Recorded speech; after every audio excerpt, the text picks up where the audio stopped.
睇命攞命攞你命，今日我哋研究曖昧讓人受盡委屈。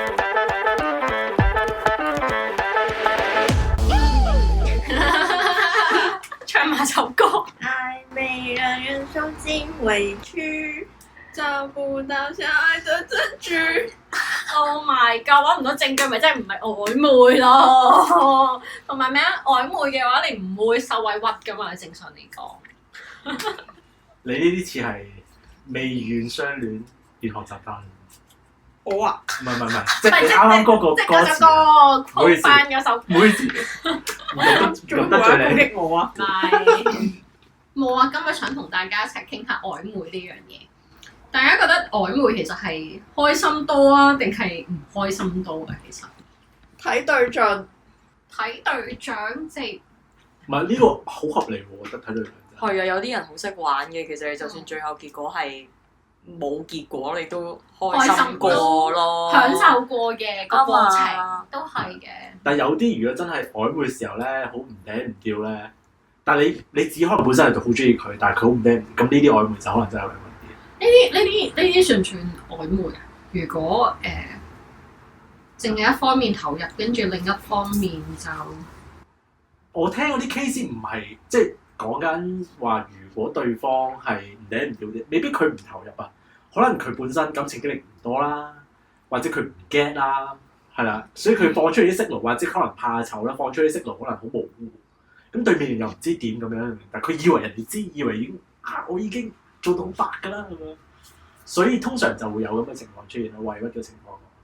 要做到點樣先至叫好白啊？我想聽啊！我俾個例子啦，我俾個 example 啦。我覺得呢壇嘢對我個 friend 嚟講其實係委屈嘅，但係佢自己都有責任。你當兩個大學生啦，佢哋仲讀緊 U 嘅時候咧，兩個都 A 零嘅。個女仔對個男仔其實係有意思嘅喎。個女仔對個男仔有意思嘅。係啊，個女仔對個男仔有意思，個男仔我唔知啦，我同女仔一邊傾啦。礙於可能個男仔其實佢，我唔知咁樣叫做嗱，你咁樣個前提咧就唔係曖昧咯，係只不過單方面個女仔中意個男仔啦。但係我覺得個男仔其實有做到一啲 signal 嘅，譬如話個男仔有主動約個女仔去食飯，即係當然啦，我知朋友之間食飯唔可以代表啲咩啦。譬如話兩個人一班朋友，跟住我哋兩個人去食個飯咁樣，咁順便咁樣呢啲其實唔可以係咩？咁但係個男仔係可能真係 IGDM 啊，約佢單獨出嚟咁樣嘅。咁其實我係個女仔啦，正常都會諗啊，到個男仔約咗出嚟會唔會可能我哋有機會發展咧？即係會咁樣諗噶嘛？通常都。我覺得初期咧，我覺得男仔如果唔係本身唔係朋友，唔係識咗好耐嘅人咁樣樣啦，跟住咧突然之間單獨約你出嚟咧，我覺得唔排除佢會，我想更加去了解你，即係想去了解下你。但係咧了解完你係咪真係可以去到嗰個可發展嘅情況咧？可持續發展嘅情況，實質嘅部分 OK 係就係另外一樣嘢啦。即係可能我覺得你好似幾得意喎，幾靚喎，幾靚女喎，我想識下你，咁我就約你出嚟食飯啦。咁我同你約完出嚟食飯，咦？我覺得大家都唔啱 channel 嘅咁樣，咁佢可能就完㗎啦嘛，即係唔會再係㗎，其實就覺得咁我應該淨係同你係 friend 啊，即係 friend 送咗你咁樣樣咯。咁但係如果個女仔，如果呢個情況下嘅話，個女仔係中意個男仔嘅話，咁佢就會覺得，咦？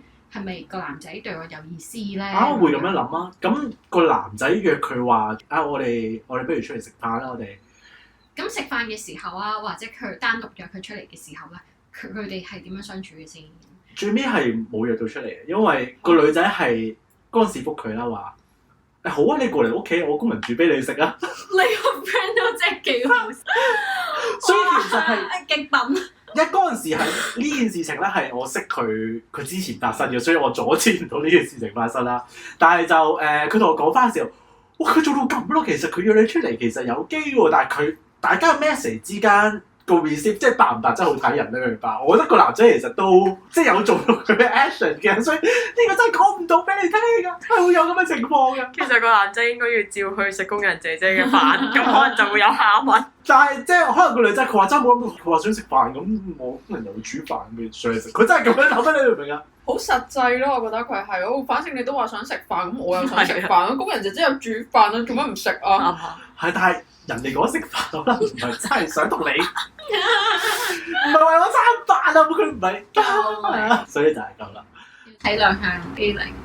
係啦，咁但係就我哋今日個 topic 已經唔再係講 A0啦。咁我會覺得曖昧真係，譬如有啲人其實好識得去溝通啊，好識表達呢啲位嘅。其實我覺得係會開心嘅。我自己都覺得曖昧其實係應該幾開心嘅一個情況。但係你啱先個情況完全唔構成。但啱啱嗰個情況係委屈嗰個係自製委屈咯，根本連曖昧都冇曖昧。我咪同我 friend 講，你對話終結者嚟嘅喎，你真係唔驚。但係我覺得佢之後有慢慢開始掌握到呢啲嘅一啲嘅 message 啦，即係背後人哋即係可能 action 嘅言外之音，咁咪好好多嘅。每個人都總會有呢啲舐過嘢嘅時候嘅，即係你都要有啲經歷、有啲經驗，你先會成長學識。原來呢啲叫有意思咁樣。我覺得佢之後其實佢過咗幾年之後啦，其實佢都自己有將呢件事情可能分享翻俾身邊啲異性嘅 friend 講啦，啲異性啲 friend 都會覺得嗰個擺好正，覺得佢唔正，係好得意啊！覺得佢嗰陣時係好得意啊！好得意啊！呢個係啊，即係工人姐姐啲飯可能真係好好食咧。啱搞到我都好想食佢工人姐姐煮啲飯。成個工人姐，我淨係諗起張敬軒嘅工人姐姐，我諗唔到第二個工人姐姐。你哋咧？你哋本身你哋覺得曖昧係你話睇人啊嘛？咁會唔會有啲例子啊？係咪睇人啊？我又覺得咁一定係我有興趣嘅人，同埋對方對我有興趣嘅，我哋先會有曖昧噶嘛。咁我覺得通常曖昧嘅話係真係要雙方都有嗰個意思啦。咁可能行為上啊或者言語上咧就會有少少可能戀人未滿，跟住咧又有達以上嘅一啲行為啦，或者一啲説話啦。咁其實嗰段時間咧就真係個心係真係不停咁樣起伏啦，個情緒又係會即係咁起伏啦咁樣樣嘅。咁個過程其實都我覺得係開心嘅 overall 嚟講。咁我覺得通常咧嗰啲話會受盡委屈嗰啲咧，我覺得通常都係可能單方面中意，或者係相處落發現可能自己沉咗船啦，但係對方突然之間又即係又縮咗咁樣樣，咁可能就又係變咗。欲擒故縱，若即若離嗰啲啦。係啊，即係變咗哦。可能我對佢嘅中意多過佢對我嘅中意咁樣樣，咪委屈咯。咁嗰啲就通常都唔開心噶啦。你哋咧？嗰啲叫沉船，嗰啲唔係叫曖昧。啱啊，所以我覺得正常嚟講，曖昧係應該係開心嘅。如果係委屈嘅咧，就係另外一樣嘢啦。喂，咁你哋有冇啲乜嘢即係曖昧嘅令人好心動嘅經歷啊？其實我嗰陣就亦唔覺得呢個係一個曖昧嚟嘅，但係而家咁樣聽你哋講翻，我覺得我嗰陣係 miss 咗佢個 signal 嘅。點解我咁樣講咧？就係因為我就覺得即係大家出去食下飯啊，兩個人出下街啊，其實係冇乜特別嘅嘢啦，咁樣即係單獨出街朋友啦，係啦，即係我嘅角度嚟講係咁樣覺得嘅。咁嗰一次咧就總之兩個人食完飯之後，咁就一齊翻屋企搭地鐵啦。咁啊大家坐喺度平排坐喺度啦。我就同佢講話，即係唔記得傾到啲乜嘢啦。我就打開我隻手就話其實我隻手都幾細啊，咁樣同對方講啦。你主動嘅。因為我唔記得傾到啲乜嘢嘢啦，咁就講到呢一樣嘢咁樣。大家描述下嗰個場景先。我手板向上咁樣啦，咁對方咧就都放咗佢隻手上嚟，然之後就話係咩？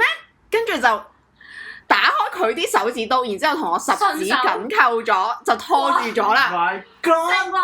但係當時嘅我咧就唔覺得呢一個係一個 signal 嚟嘅，只係搞錯啊！咁明顯嘅 signal 都分唔到，真係過分嘅呢個唔驚，簡直係呢個要斬手啊！呢個要係啊，呢個要斬手。你同你無緣無故一個異性同你十指緊扣，跟住你 sense 唔到有嘢。我嗰陣我都唔知啊，但係我真係覺得好普通咯，朋友食飯咯，冇諗咁多男女之間。我哋攞手十指緊扣去食飯啊！我哋朋友嚟。我跟住咧冇下文啊，同個男仔。冇啦，就係可能冇下文先至咁開心啦，有下文就可能未必咁開心㗎啦。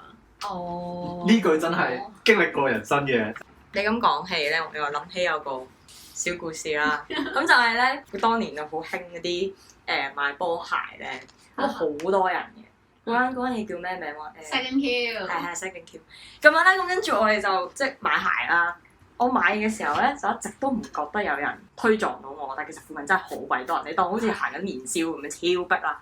咁然後咧，我就攞起一對鞋咧，諗住問嗰個男仔，咁你覺得好唔好睇啊？咁樣啦，咁嗰個男仔咧就其實米八嘅，就好鬼高。咁即係小女子比較矮啦嚇。咁跟住咧佢就即係我一攞起對鞋，一擰住面嘅時候，你先發現原來個男仔一直都張開咗兩隻手臂，係啊，而且仲要係我一擰住面嗰個 moment，佢即刻收翻埋隻手。係啊，我係完全我 buy 嗰啲劇情好係。酸喎。係啊，但係呢個有少少係要夠高同夠矮先至做到嘅效果。想像到，我依家聽到呢啲場景咧，都真係勁少女心咁樣。係啊，而家都年紀大啦。唔好講呢啲啦。咁最後點啊？有冇一齊？冇下文啦，因為都唔係嗰樣嘢。當後來發現咗一啲背景嘅差異，咁當了解咗呢件事之後就冇咗下文。哦，但係對方係天蠍座，即係都係中你嗰範嘅。都中㗎。其實天蠍座好正㗎喎，即係真心講，其實你而家咁樣諗翻，最識玩嘅其實應該係天蠍座。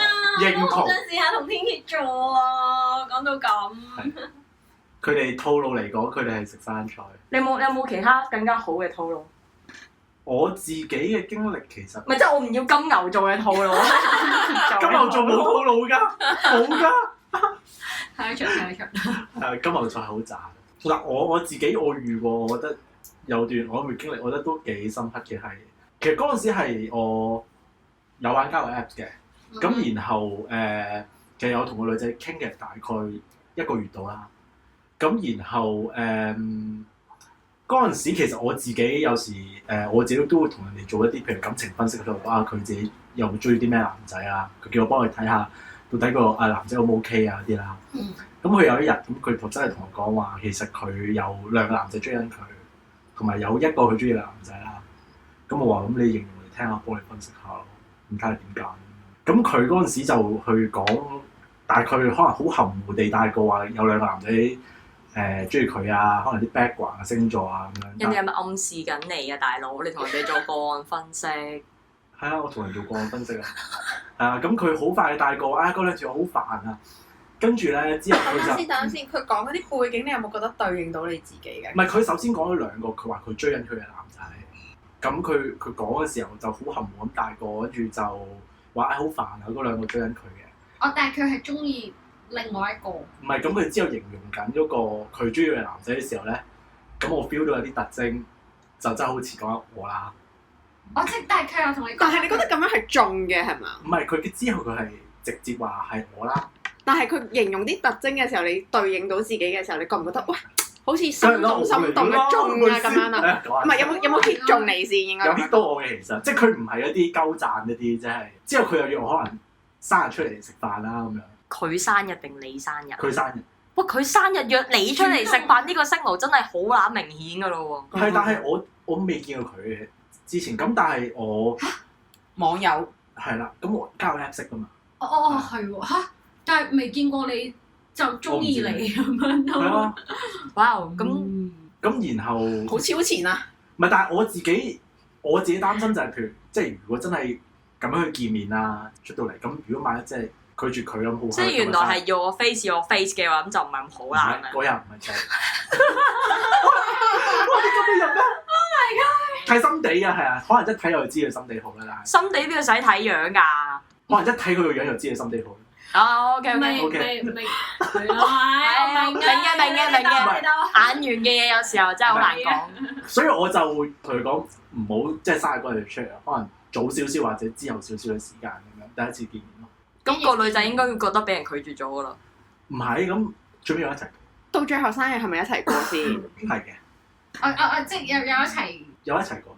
你覺得你同佢形容你嘅時候，你哋係曖昧緊咩？你哋嘅曖昧咧係喺邊個位置啊？唔係，我覺得佢呢個建立嘅咧，定係喺線下建立嘅？你呢個係佢小伎倆喎，你係分享緊一啲有用小伎倆俾我哋喎，係咪啊？唔係，我覺得呢排係幾 hit 到我㗎，但係 hit 到咁曖昧喺邊度啊？我覺得可能就係之前我同佢會傾好多個人嘢啦，佢自己一啲嘅，譬如佢啲經歷啊，傾偈咯。金牛座嘅就係咁㗎啦。係啊，我正想講，原來金牛座嘅故事就係咁樸實。無話。係咪確實冇話？確實無話，係啊，佢係幫人哋分析啊。所以我哋咪忍唔住問你聽到佢個小伎倆好叻啊，但係個曖昧位置喺邊啊？曖昧情節喺邊？我哋等緊聽嗰啲激動人心嗰啲，哇！有個唔係，歐巴喺背脊我覺得。佢哋係要細水長流或者曖昧，即係可能我每日同你朝頭早起身同你講morning 啊、早晨啊，跟住或者係即係夜晚同你講早唞啊嗰啲，即係有交代嗰啲。佢要 check 係咪呢啲啊 GPT 幫佢寫個講座，朝頭早、晏晝、夜晚同佢講聲。係咪即日日都有傾偈啊，或者會講啲好係會傾偈， personal 嘅會關心佢嗰日點啊？我哋今 O 唔 OK 啊？過得好唔好啊？開心啊咁嗰啲。原來分即係享今日分享係需要呢啲嘢嘅。分享呢啲日常咯。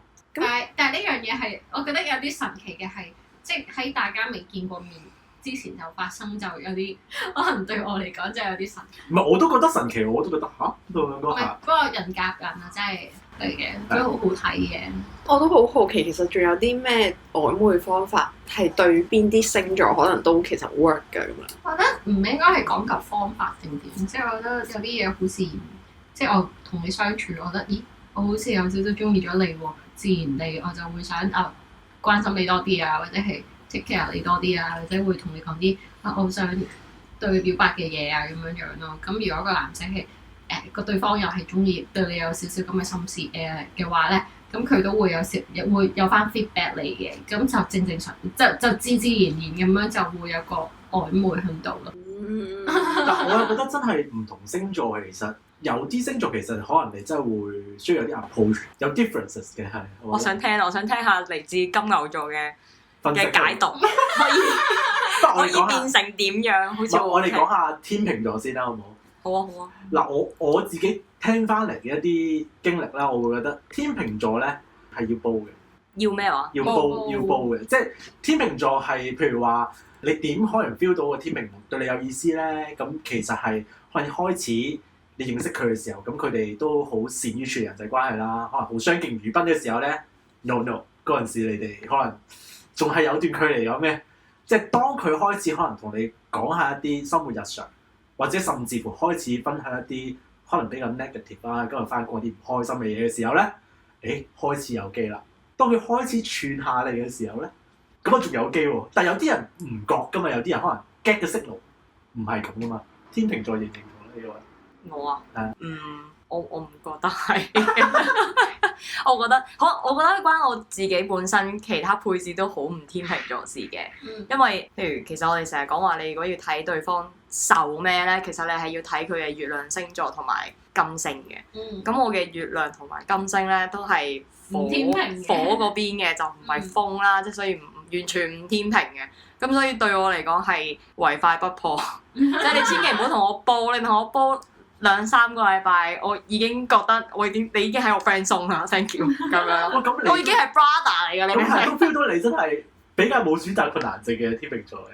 都係㗎，有時候靠衝動咯。同埋其實都幾明顯嘅，因為我覺得可能都係好多火象都會出現嘅情況，就係其實你擺得越耐咧，佢只會越嚟越凍咯，即係會直線下你降。嗰張就係急㗎啦，就要快。係啊，你捉唔住頭嗰幾日，基本上你已經可以收工㗎啦，因為冇啦，佢成個 feel 都唔喺度啊！我已經好似瞓醒咗幾覺之後去咗第二個世界，咁所以係唔使再傾。你都講啱，因為月亮就係講相處咯，然後金星就係愛情觀啦，或者個女仔喺愛情，但係男女都係喺愛情上面，佢哋個愛情觀係點樣啦？咁然後再睇埋譬如火星啦，女仔嘅火星其實就話佢會俾咩佢火星嘅星座嘅異性吸引啦，係啦，而自己就會散發住金星星座嗰個 vibes 啦，係啦。男仔調翻轉啊，男仔就要睇下佢俾咩金星嘅類型嘅女士吸引。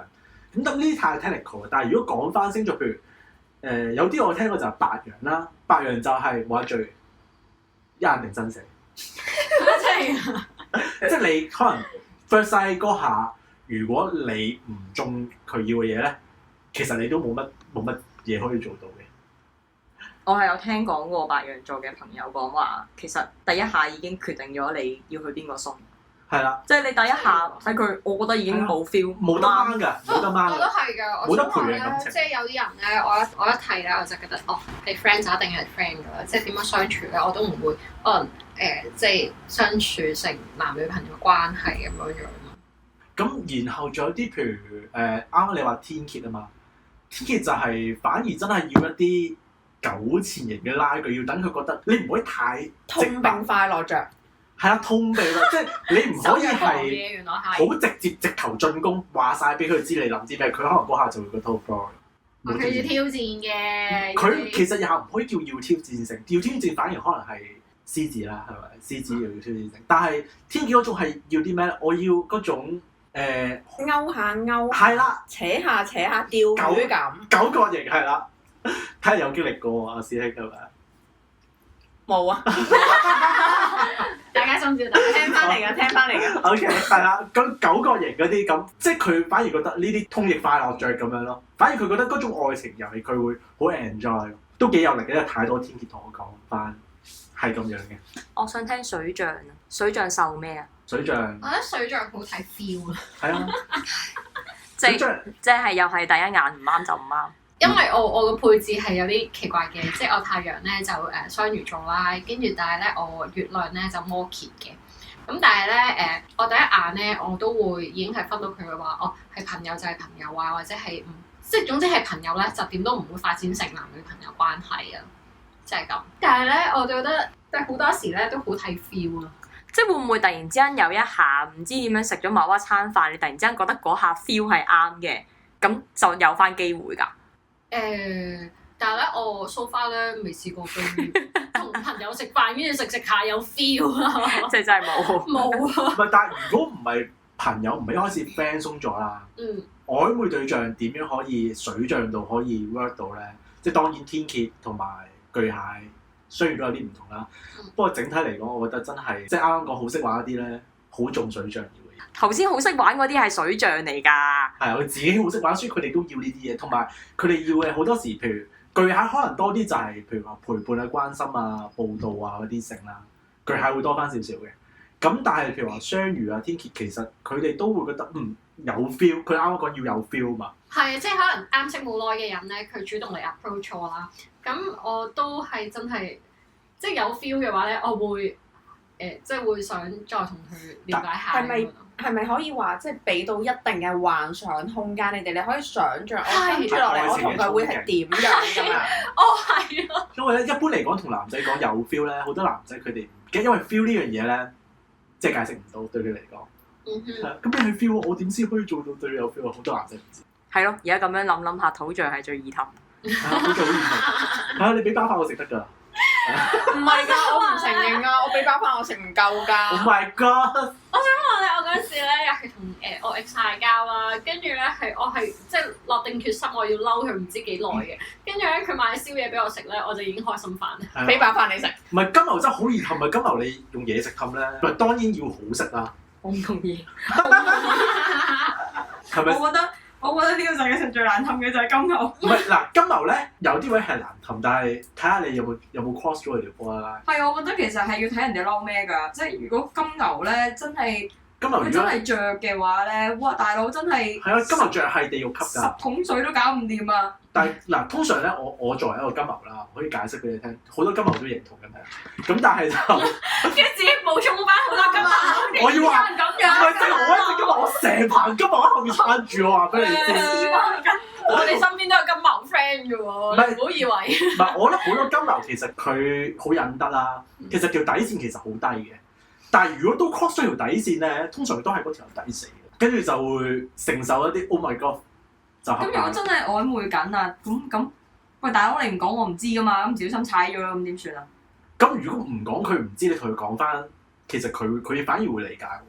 喂，咁好似曖昧嚟講，仍然係金牛座，唔係即係土象跑出，因為始終都係要食飽飯就夠，係啊，即係好過要 feel 或者要佢好唔同意。講笑啦，唔係其實冇咁簡單嘅。其實土象其實要嘅就係安全感。唔係，我覺得即係點講咧？如果係去到曖昧嘅階段咧，即係其實大家都係有嗰個意思嘅，就自自然然咁樣曖昧地相處咁樣樣咯。咁可能我哋啱先講嗰啲，可能都係 approach 緊嘅情嘅階段係個階段咯。咁我哋要等唔同意嗰位發表。請應該咁樣講，土象佢比較忍得，所以好多嘢就算即係喺曖昧情況底下，佢睇唔順眼都好，佢唔會講。你真係落咗搭啦，真係一齊咗啦，你就會見到咩料啦。地獄就嚟啦！所以各有各好啦，各有各好，真係冇最好嘅星座，只有最夾嘅星座。只有同你最夾嘅人，唔一定係星座嘅又。今日嘅故事就嚟到呢度啦，我哋下集再同大家見面啦，拜拜。